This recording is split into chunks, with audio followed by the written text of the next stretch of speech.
Bismillahirrahmanirrahim. Assalamualaikum warahmatullahi wabarakatuh.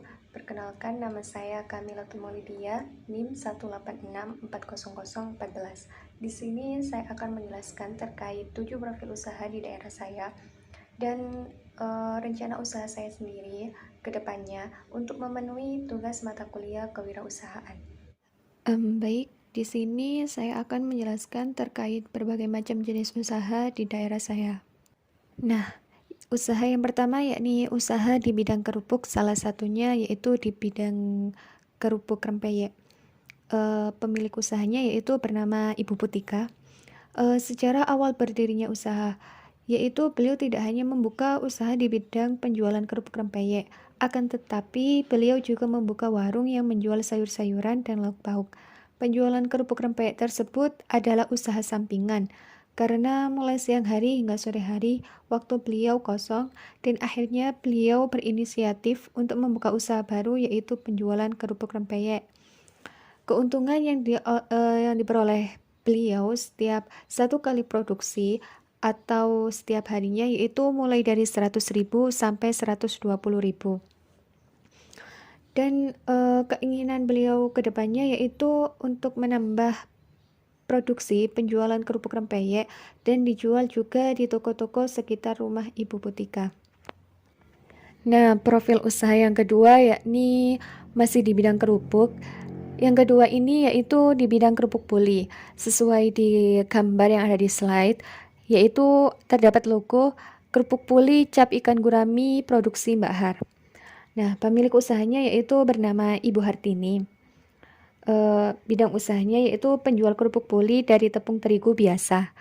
Sejarah awal berdirinya usaha tersebut yaitu berawal dari temannya yang memiliki usaha, lalu beliau sharing-sharing terkait cara pembuatan kerupuk tersebut, sehingga beliau berniat untuk usaha kerupuk puli. Awal pertama kali membuat hanya sebuah keisengan saja.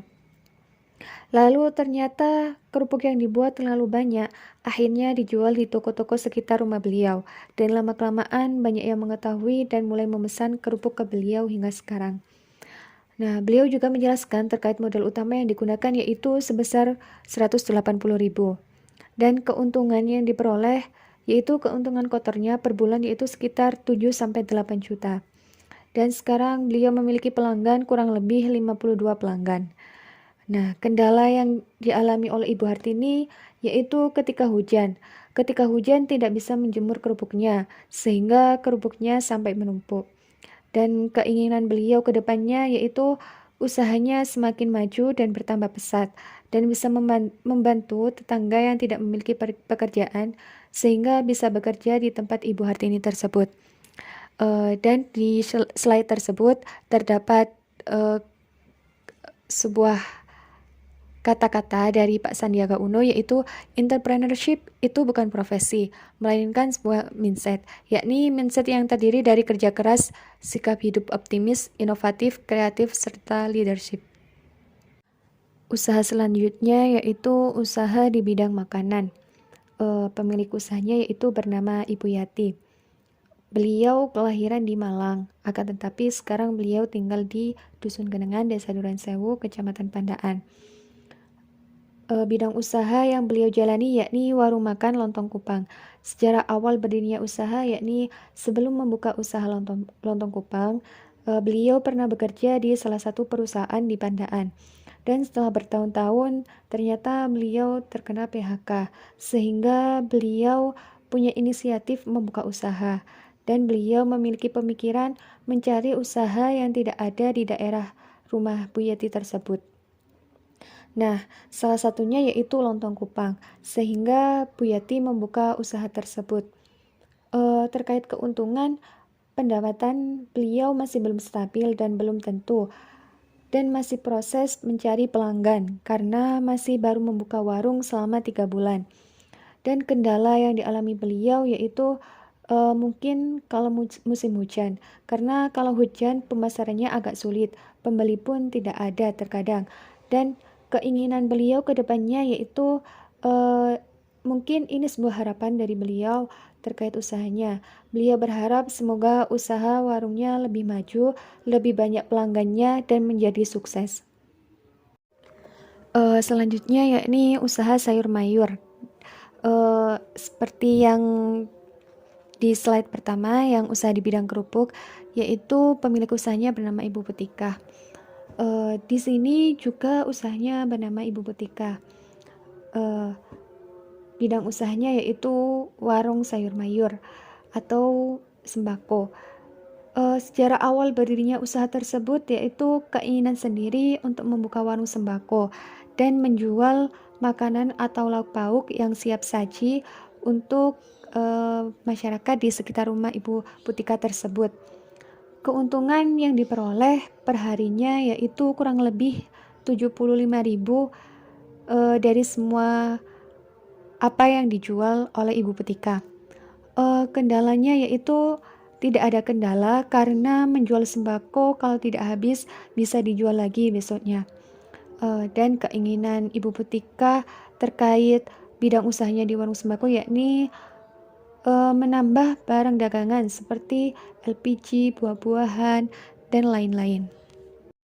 Nah, selanjutnya yakni reseller skincare. Sebelum itu, saya akan sedikit memaparkan terkait perbedaan reseller dan agen yang saya peroleh informasi dari salah satu blog di libera.id. Sebelum itu, saya akan memaparkan terkait agen terlebih dahulu. Berdasarkan Peraturan Menteri Perdagangan Nomor 11 MDAG PER 3 2006 tentang ketentuan dan tata cara penerbitan surat tanda pendaftaran agen atau distributor barang dan atau jasa atau Permendag 11 2006. Agen merupakan perusahaan perdagangan yang bertindak sebagai perantara untuk dan atas nama prinsipal berdasarkan perjanjian untuk melakukan pemasaran tanpa melakukan pemindahan hak atas fisik barang dan atau jasa yang dimiliki atau dikuasai oleh prinsipal yang menunjuknya. Sedangkan reseller sendiri merupakan cara kedua yang bisa digunakan untuk memasarkan produk yang bisa dijual. Dalam peraturan perundang-undangan tidak dikenal istilah reseller, melainkan istilah yang digunakan adalah distributor. Berdasarkan Permendag 11 2006, distributor adalah perusahaan perdagangan nasional yang bertindak untuk dan atas namanya sendiri berdasarkan perjanjian yang melakukan pembelian, penyimpanan, penjualan, serta pemasaran barang dan atau jasa yang dimiliki atau dikuasai. Pada intinya, reseller merupakan penjual kembali, di mana reseller akan membeli barang dan menjual kembali barang tersebut kepada konsumen akhir. Nah, saya memiliki alasan kenapa saya mewawancarai reseller, karena ketika itu saya berada di lingkungan Ma'had dan sekarang juga banyak mahasiswa yang mengikuti atau yang join menjadi reseller dari berbagai macam produk.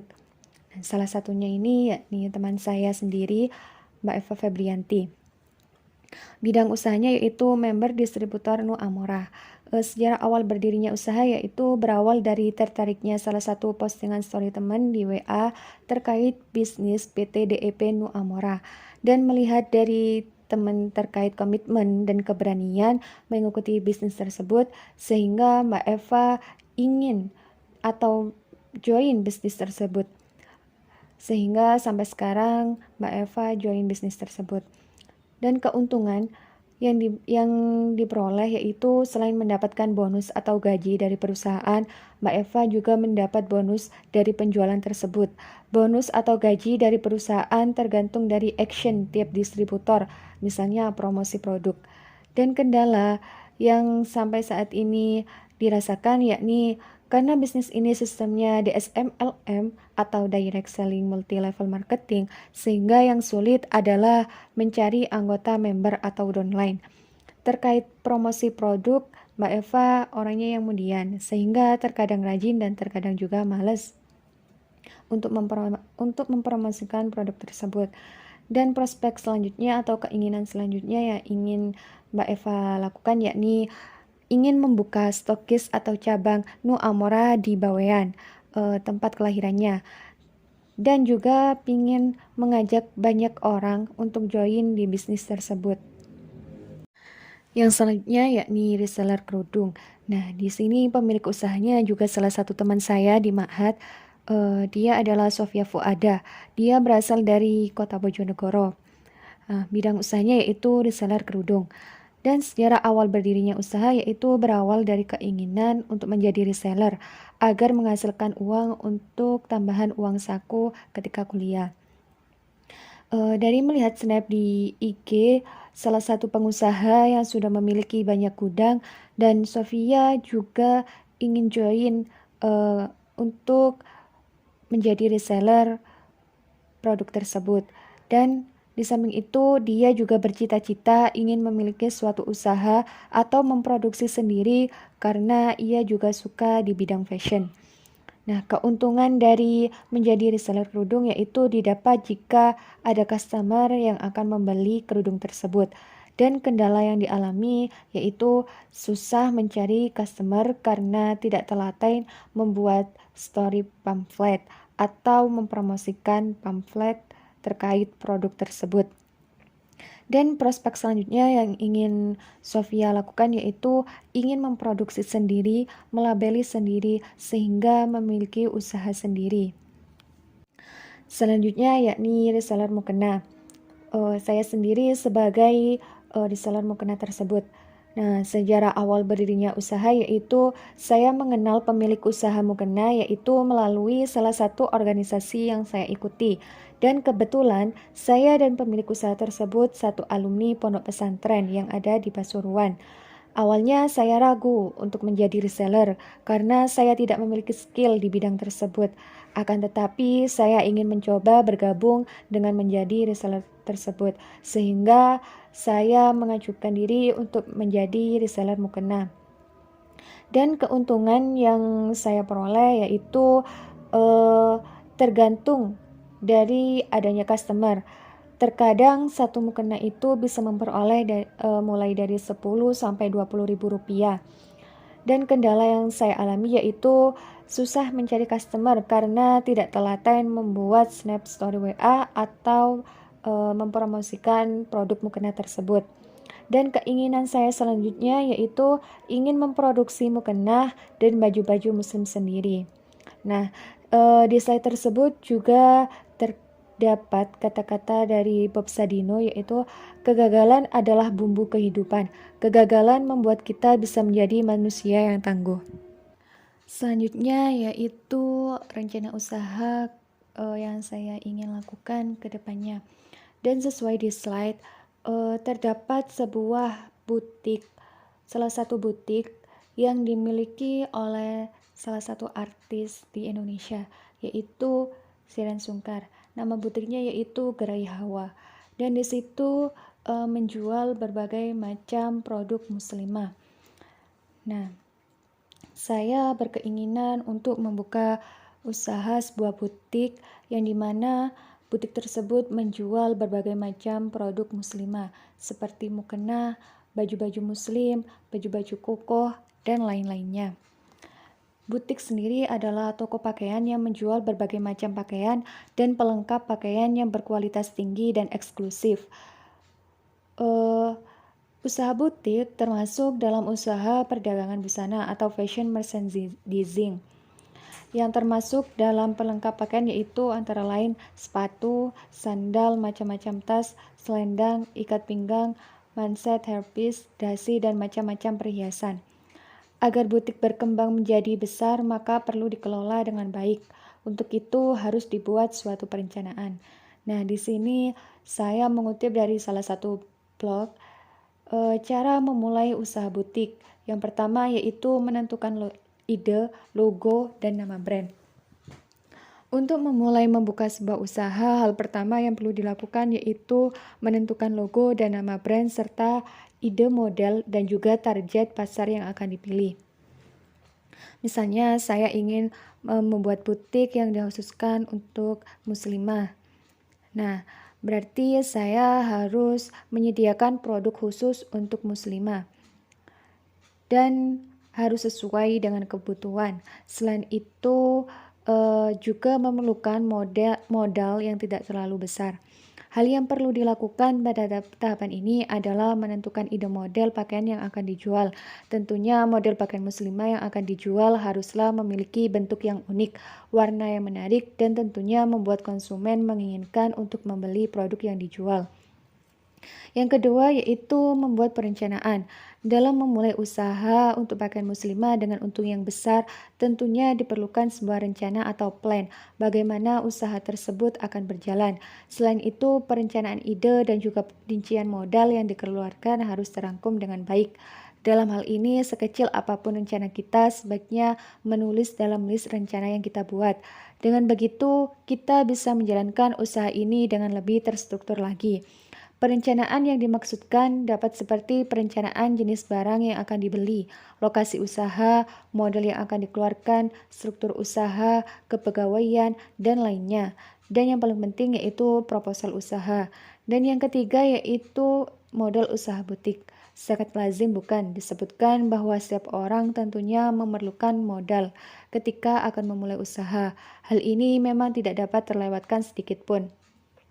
Namun, modal yang diperlukan bukan hanya modal secara materi saja, akan tetapi juga modal secara pengetahuan dan skill dalam usaha yang akan dimulai. Meski kita memiliki modal yang besar, namun skill atau kemampuan serta pengetahuan yang kita miliki sangat terbatas dalam hal usaha, maka itu sama saja belum dapat membawa kesuksesan dalam mengelolanya. Hal tersebut akan menjadi faktor penghalang kita dalam menjalankan dan juga mengembangkan usaha yang kita tekuni. Namun hal ini dapat diselesaikan dengan belajar sejak dari awal mengenai cara usaha membuka butik tersebut. Nah, di sini saya juga mengutip dari salah satu blog terkait rincian modal yang dibutuhkan untuk bisnis butik. Di sini saya akan membacakan rinciannya terkait modal usaha dan biaya operasional. Modal usaha. Yang pertama yaitu kita memerlukan renovasi interior dan eksterior tempat usaha. Kira-kira sebesar 15 juta. Yang kedua yaitu pembelian rak dan display sekitar 5 juta. Yang ketiga yaitu pembelian produk untuk butik sekitar 20 juta. Jadi total uang yang dibutuhkan untuk modal awal usaha butik adalah 40 juta. Dan yang kedua yaitu terkait biaya operasional, gaji pegawai per orangnya yaitu 800.000. Jika kita 2 orang maka kurang lebih 1.600.000.